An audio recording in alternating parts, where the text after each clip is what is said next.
Park చేసి ఉన్న కారులో 12 లక్షల విలువ చేసే బంగారాన్ని దొంగిలించిన నిందితుడిని సైబరాబాద్ పోలీసులు అరెస్ట్ చేశారు. అతని వద్ద నుంచి అరకిలో బంగారు ఆభరణాలు, బంగారు బిస్కెట్లు, మొబైల్ ఫోన్ స్వాధీనం చేసుకున్నారు. మాదాపూర్ డీసీపీ శిల్పవల్లి కథనం ప్రకారం నెల్లూరుకు చెందిన జగదీశ్వర్ దీపావళి పండుగ కోసం హైదరాబాద్లోని తన చుట్టాల ఇంటికి వచ్చాడు.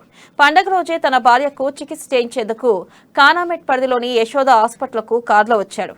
అదే కారులోని డాష్ బోర్డులో బంగారు ఆభరణాలు, గోల్డ్ బిస్కెట్లను పెట్టాడు. అయితే కారును పార్క్ చేసి సరిగ్గా లాక్ చేయకుండా వదిలేశాడు. జగదీశ్వర్ తన భార్యతో ఆసుపత్రిలోకి వెళ్లిన సమయంలో అదే హాస్పిటల్లో డ్రైవర్ గా పనిచేస్తున్న చార్మినార్ కు చెందిన మహ్మద్ ఇమ్రాన్ ఖాన్ కారుకు సరిగ్గా లాక్ లేదని గుర్తించాడు. ఇదే అదునుగా భావించిన నిందితుడు ఇమ్రాన్ ఖాన్ కారు డాష్ బోర్డులో బంగారంతో ఉన్న బ్యాగును దొంగిలించాడు.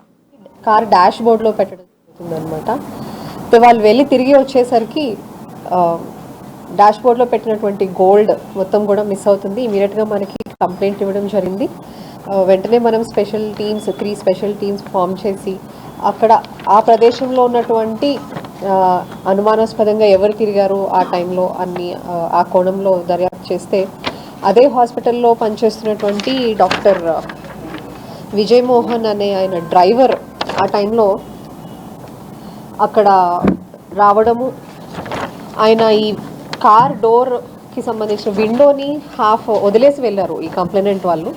సో అది అడ్వాంటేజ్గా తీసుకొని దానిలోంచి డోర్ ఓపెన్ చేసి డాష్ బోర్డ్లో ఉన్నటువంటి గోల్డ్ మొత్తము కూడా ఈ అక్యూజ్డ్ ఇమ్రాన్ ఖాన్ అని చెప్పి షాలిబండకు చెందిన అతను ఈయన దీన్ని దొంగతనం చేయడం జరిగింది. మనకి సుమారు